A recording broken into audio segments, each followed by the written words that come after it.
Okay, so just a quick review where we started with, or where we left off last time. We were talking about flight control, and we're looking at actuation control, so kind of the two halves of it, right? Control is how do we send our signal to the flight control? How do we get it from our hands, to the actual surface itself to get the surface to move? So that's the control. Actuation is what actually physically moves it. And so I've got these 6 basic types.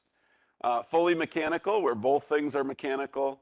Mechanical with hydraulic boost. So in this case, mechanical control. It has mechanical actuation, but hydraulic boost, that's how kind of the power steering in your car works. You can still move things, but just not as easily.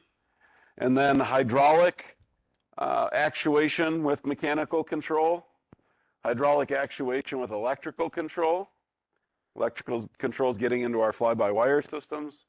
Fully electrical control and actuation. And this can be more advanced, like fly-by-wire, ailerons, elevators, that kind of thing, with electrical actuators. Most of the time, this is referring to things like flaps or stab trim that use electric motors to drive things that are not fast acting, but rather those flight controls that move kind of slowly. And then finally, there's light control, so fly-by-light, which can be tied to either electric or hydraulic actuation as well, just like electrical control can. So we went through in detail mechanical flight controls, what's used in those, and fully mechanical. And this is what all your smaller aircraft have, but it's limited by the fact that what? Why don't we just use this on big airplanes? Why don't most transport aircraft use this kind of a setup? It's simple. Tiny arms, little muscles. Right? There's only so much force that can be transmitted through these mechanical devices in order to move the flight control. And at the high speeds and larger sizes of our transport aircraft, we won't have the power to be able to do this. So typically you see these in 34 passenger, there might be some 50 passenger, I can't think of anything 50 passenger, maybe some of the Embraer 135s, 145s use this for a couple of the controls. I don't know for sure. But anything above about 34 passengers there's too much force on the flight controls to use this. So then we boost it. Okay, the first thing, we add a little bit of hydraulic boost to help us out with that. But even that has its limits. And so then we went to mechanically controlled hydraulic flight controls. And so this is what like the 727 has. This is what we've seen on there. And this is those mechanical linkages, cables, push-pull rods, tubes, bell cranks, yada, yada, are at the end of the day, they're controlling a hydraulic valve. And the hydraulic valve is what makes it actually work. And so here I had the video. I was going to start today by doing the last few minutes of that. So let me pull that up.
So the video shows them in motion. I've got a few of them that I've kind of sketched here, and I can explain in a little more detail, or hopefully provide a little more clarity. So what we need to do in a fly-by-wire system, not only do we need to know which direction we move the yoke, right? We need to know how far we moved it.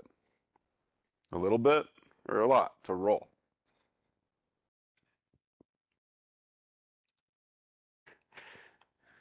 So we need to know if we moved it a little bit or a lot. We need to know which direction that movement took place, right? In order to send a signal, we got to send our input.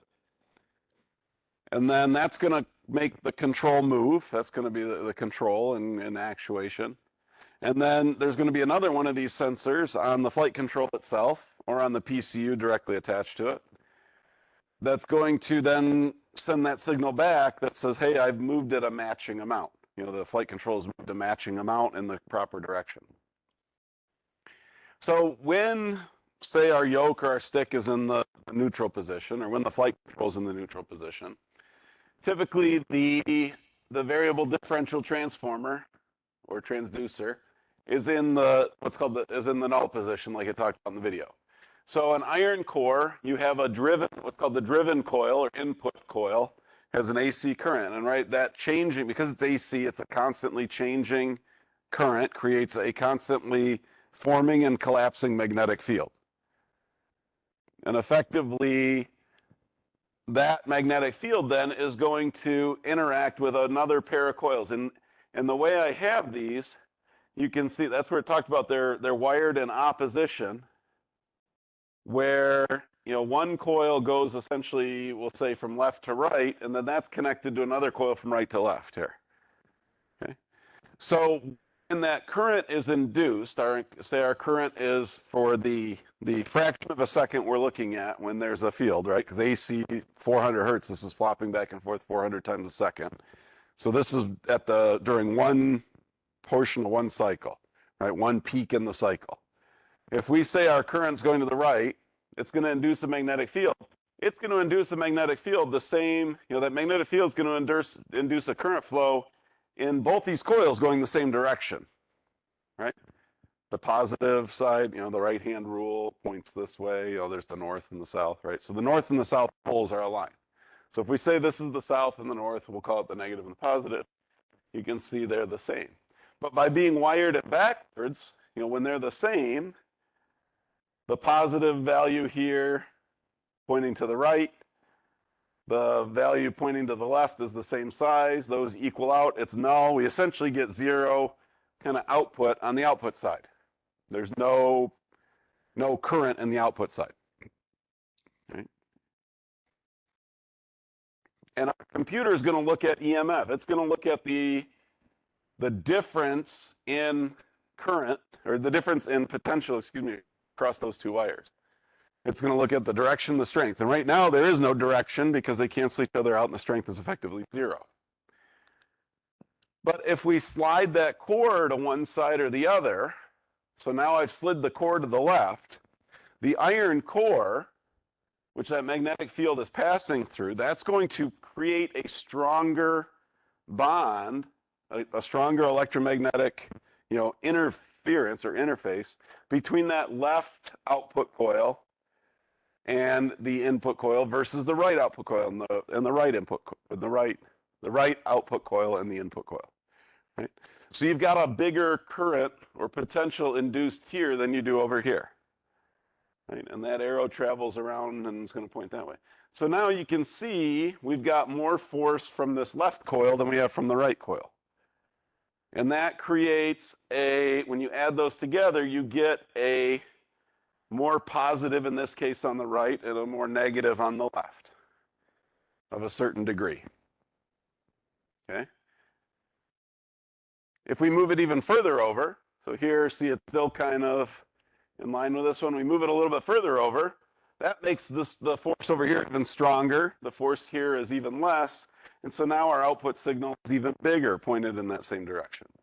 So that's how it gives us a direction and a magnitude, right? And it varies with this. Now the big key with these is, you've probably all seen variable resistors, right? You can do variable resistor. The big difference here and why these are so good is, one, we can change direction. A resistor either has higher resistance or lower resistance, which you can convert into. You could like start mid-range, right? And the resistance goes down, resistance goes up. But what's the downside of a variable resistor? What do those have in them that you're not seeing here? What has to happen? What? No, this has a max too. You can only move the coil so far. So a variable resistor works on the fact that you've got a wiper, right, that has to move along that resistance. What do you think happens at that interface where you've got a moving component moving across? You're going to get wear. It's going to wear out. These have no physical contact between the moving elements and the stationary elements. And so they can't wear out in that regard. Now, I'm not saying they never go bad. We did have them go bad sometimes. The coils would burn out or, that. But these are much, much more reliable than a variable resistor. And that's why we've gone to these more. What's the downside? Why can't we always use these? You need AC power, exactly. And so where you won't see these typically is your smallest transport aircraft that run on 24-volt DC. They tend not to use it. But most of those aren't fly-by-wire either. They're typically more of a classic mechanical or other control like that. So this is a linear one. You can see if we move it back to the middle and then to the right more, now we've offset it to the right. It causes that arrow, that output to flop, because now we're getting a stronger magnetic coupling between the input current and the right coil than we are to the left. So now that arrow coming this way, the blue arrow is bigger, and so our output signal now has flipped direction, right? And so when you see them all together, they look something like this. So that's what the video summarizes, just a little bit more detail on that. The other type I mentioned is a rotary variable differential transformer. And it works in the exact same manner. So we still have an input coil. We still have our two output coils that are wound opposite bias to one another, or connected opposite bias to one another. But now we've got an iron core that's rotary, but it's not, you can see it's kind of a half circle typically, right? And so what I can do with this is I can move one direction and create a stronger coupling, in this case to the left than the right.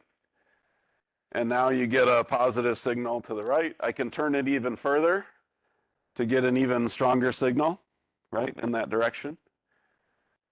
Or I can start to turn it the opposite direction. Now I can turn it counterclockwise. And you can see now my output arrow has flopped direction, right? And so if you put these all side by side, they look like this. You can see these different outputs. So, here is null or neutral. Slightly left, even more left, you get a bigger, arrow pointing to the right here. Or going to the right, you can see it flops direction, and you could turn it further. So they're infinitely variable. There are no moving contact parts that can wear out. And they provide a very, very, very precise signal. Okay. And so they're great for doing being able to send a signal and receive a signal back on the position of inputs and on the position of things. Just kind of a side note, the same kind of technology we used when I was in the manufacturing realm to monitor tonnage on our presses. These were 30, 40-foot tall presses, cast iron frames. They had 4 legs that were like 3 feet in diameter, cast iron. The way we measured how much force they put on was by measuring how much that frame stretched when the ram came down and hit the steel part. And these are what we used to do that. So they were sensitive enough that they could measure the stretch. The stretch was thousands, 10,000 thousandths of an inch. They were sensitive enough to pick up that stretch that was literally in the thousandths of an inch range. So they are extremely sensitive, they're extremely accurate, they're very durable, they're very reliable, and they are the key kind of component that provides that information transfer in a system. Now you do have to rig them. When you install them, you typically have to get them set up neutralized, right? You get your flight control locked in neutral. You have to install these. You have to make sure they're hooked up in a neutral position. So there's a certain rigging that takes place with it. But that's even gotten easier today where there are often you can basically say, lock everything in neutral, and you tell the flight control computer, this is your neutral position. It says, okay, maybe the neutral isn't perfectly nulled. Maybe the neutral is a little slight arrow to one side. But that's okay. That's what we'll call our neutral position. We can look at, something like that. So there's the ability to do that too, which makes the rigging process even easier. So it used to be you had to sit there and you would almost you'd loosen the bolts and kind of just rotate the body of it a little bit and then tighten the bolts back down. Now you install it and go tell the computer this is the neutral position. You don't even need to sit there and rig them anymore. So it's pretty neat. Okay. So next thing we have is our electrically controlled and electrically actuated. So here it's a fly-by-wire system. Again, no physical connection. But now if we have a full electrical system failure, there's the potential to not be able to operate it. And these have, again, two types. Servo actuation. That's, you can input variable inputs and get back, a variable deflection or a variable travel. And then we've got the, that can do that. There's also then things that are used electric motors. So these are like linear type actuators. And then electric motors driving things like gearboxes and jack screws, which are usually used on secondary flight controls. Flaps, slats, stabilizer trim. And again, you have to be able to, you input a position you want it to go to, and then the flight control moves to that position, and then when it gets to the selected position, it needs to be able to stop. And whether it's doing it quickly with like a linear servo actuator, or if it's doing it more slowly with a motor system, you can do either one. So when you put this all together, it looks something like this. Okay, these are these closed loop systems. We have our input, control, and feedback. If I compare it, you can see it looks like that other diagram I put there. And this kind of shows how those various VDTs are wired in here. So I'll go back to the bigger picture. So what essentially happens is as we, this is an elevator example. We can move our yoke to nose up or to nose down, right? And our VDTs, variable differential transformers or variable differential transducers, are going to say, okay, if I go, in this airplane that I've got here, nose up is positive, what's considered a positive deflection, and a little bit of more positive, and very nose up is more positive yet. Negative is the opposite for nose down. Nose down is the negatives. Okay, that sends that signal to the computer. So say I go to the positive direction, I send a certain size positive signal to the computer. And the computer knows that means I want to go nose up. I want my flight control to go nose up a certain amount. The computer then sends control to the hydraulic or electric actuator. And for nose up in this case, it's going to extend the actuator. Right? So it extends the actuator, that's going to push the trailing edge up. You can see the Chinook on by.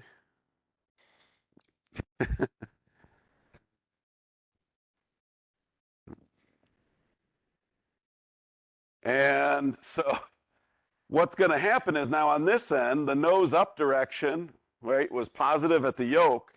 Nose up direction at the flight control, where there's another VDT to provide feedback, variable differential transformer, that's going to be negative, right? And essentially all the computer is doing is it's sitting here and it's saying, I'm going to add the signal from this one to the signal from this one, and I'm going to move it until they equal 0 again, right? Because you add a positive plus a negative gives you 0. So this will move. So say we move this to the middle positive here on the yoke side. the flight control will move till it gets to the middle negative. Middle negative plus middle positive equals 0, and the computer will tell the actuator to stop moving. Okay. Crew member, operator pulls back a little bit more to the big positive. Flight control moves to the big negative. Big negative plus big positive equals 0. It stops moving the flight control. You push it back forward to, say we go to the little positive, it'll move this back down till it gets to the little negative. Move the flight control back down to the little negative. And it works the opposite direction, nose down. Now a negative signal, that causes this to move to the nose down position until the positive signal from the flight control equals it out. Okay? So it's really just sitting there, the computer's looking at it, and it wants to balance the input to the feedback from the flight control, from the signal generation off of that.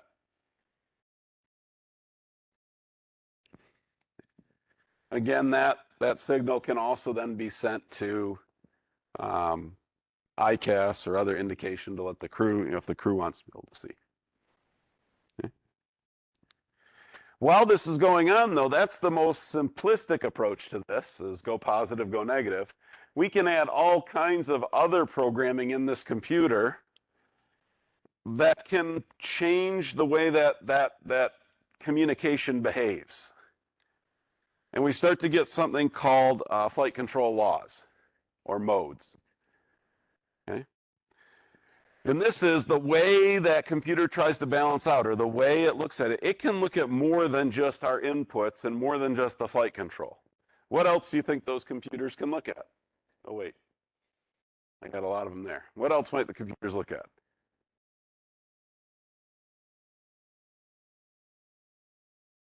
I got a list. What else can it look at? Flare? What's flare? What do you do in a flare? What's the airplane doing in a flare? What? The pitch. It's looking at pitch. It can look at aircraft pitch. What else can it look at? Attitude, pitch, same kind of thing. What other elements are there to flying an airplane to keep it from stalling, for instance? Airspeed, pitch, angle of attack, airspeed, right? It can look at those kind of things. And so, we can actually set up different control modes or laws based on phases of flight. So these might operate, your flight controls will operate sometimes differently depending on where you're at in your flight profile. The other thing it can do is based on system condition. And by system condition, I mean how many computers are working. Do we have any actuators that are failed? Have we lost a hydraulic system? Have we lost an electrical system? And so they can be there. So the example of the Airbus control laws, we have what they call their normal laws, which are used during ground operation, flight, and flare phases. So if our speed is low, you get full pitch and roll authority. Okay? Makes sense.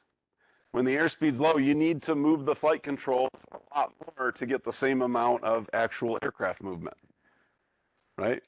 Compared to when it's moving much faster, you got a lot more air traveling over those surfaces. You don't need to move them as much to get a bunch of roll or a bunch of pitch or a bunch of yaw.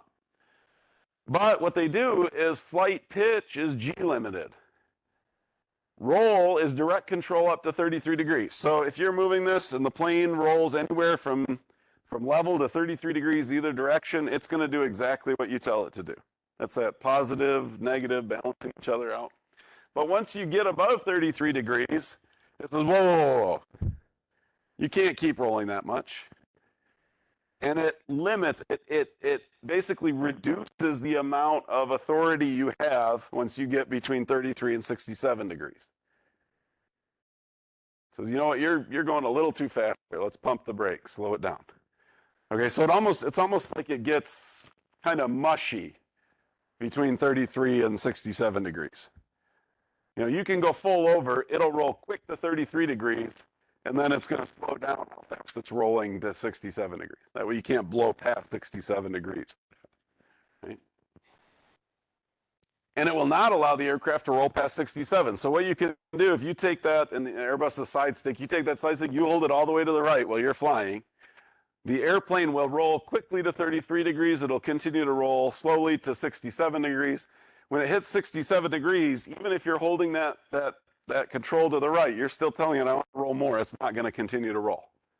It'll actually level the ailerons back out, and it'll hold you at 67 degrees. So, because this is not an aerobatic airplane. You're not supposed to go upside down. We're not going to let you do that. So that's kind of what, when we start talking about laws, it starts to essentially ignore the pilot input when it gets to 67 degrees, because there's really no reason under normal conditions that airplane should roll past 67 degrees. If you have passengers on board, they are going to be freaked out. Okay. Has anyone ever done like even 45-degree rolls or anything like that? Anyone flying? It's a lot further than you think it is. When you look out the side window at 45 degrees, what does it look like?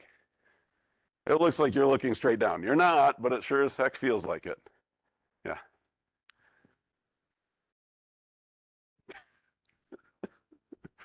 Yeah.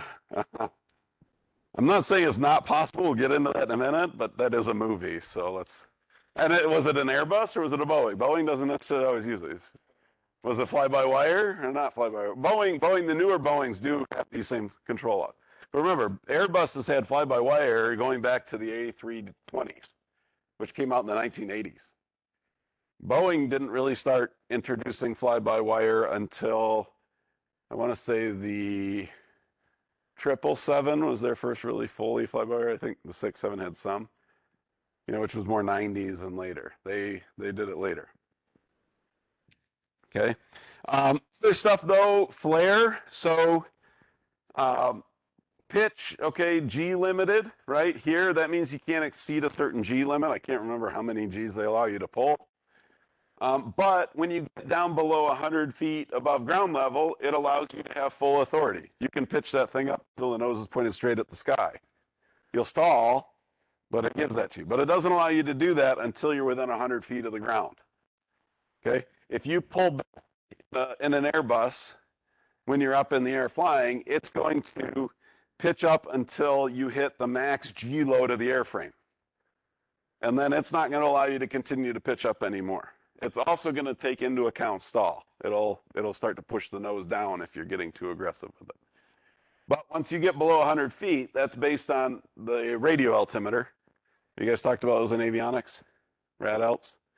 So when the radio altimeter senses that you're below 100 feet, then it says, okay, now pilot, you are fully in control of the elevator. You can do something really stupid and smash the tail into the ground if you want to. Okay, so this protects against things like high AOA, load factors, that's that GE rating, high pitch attitudes. It also does it for nose down attitudes to prevent overspeeds, right? And then the excessive bank angle with the 67 degrees. Okay, so that's normal. That's when everything's working right and when you're in those phases of flight. Some other examples, it'll go to what's called alternate law if you have a double failure. So whether you have two, this airplane has 3 hydraulic systems. If 2 of the hydraulic systems fail, or if 2 of the 3 flight control computers fail, or if a hydraulic system and a flight control computer fail, if you have a double failure of any kind, it goes into limited protections. And what that means is it backs off some of those laws. It says, okay, there's something going on. You might need a little bit more authority. You might need to be able to do that. And so the big difference, one of the differences is the normal pitch authority is G limited. It says, I'm not going to let you pull more Gs than what the airframe and what you're rated for. When you go into alternate law, the limit now becomes, it allows you to pitch up to the max prior to stalling. It still won't allow you to stall the airplane, but it will allow you to overload the airframe from a gravitational perspective. Okay. If you get a third failure, a triple failure, we go into what's called direct law. And this is where you have fully direct control. No more laws apply. This is purely whatever you put in the stick, that's what the airplane's going to do. If you roll to the right and hold it there, the plane's going to start to barrel roll. If you pitch up and hold it there, the plane's going to go up. It's going to exceed its G limit. It's going to exceed its stall speed. It's going to point to the sky. And then it's going to fall on its tail. Well, it'll fall and roll over, and bad news, right? But the idea is, if you've got this big failure, there's probably bigger problems you have to worry about, and you may need to take some of these more evasive maneuvers in order to keep the airplane flying. And so it takes some of those protections out of the equation.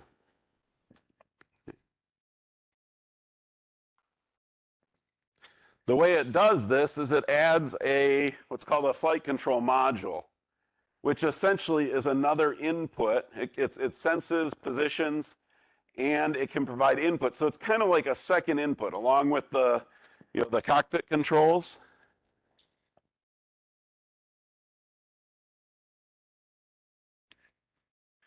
So in addition to the cockpit controls, now this flight control module can add some input to the equation. Even though maybe your elevator, even though you're pulling back on the stick and you're telling it, I want to point the nose higher and higher and higher, this flight control module is going to say, nah, back off that elevator. You're still pulling back on it, but I'm going to send another signal. The flight control module will send a signal to the main flight control computer and tell it to back off. And that's where those laws come from. This is what's kind of managing that. And it'll be based partially on phase of flight, and it'll be based partially on what is all available, if there's any failures or anything of that nature.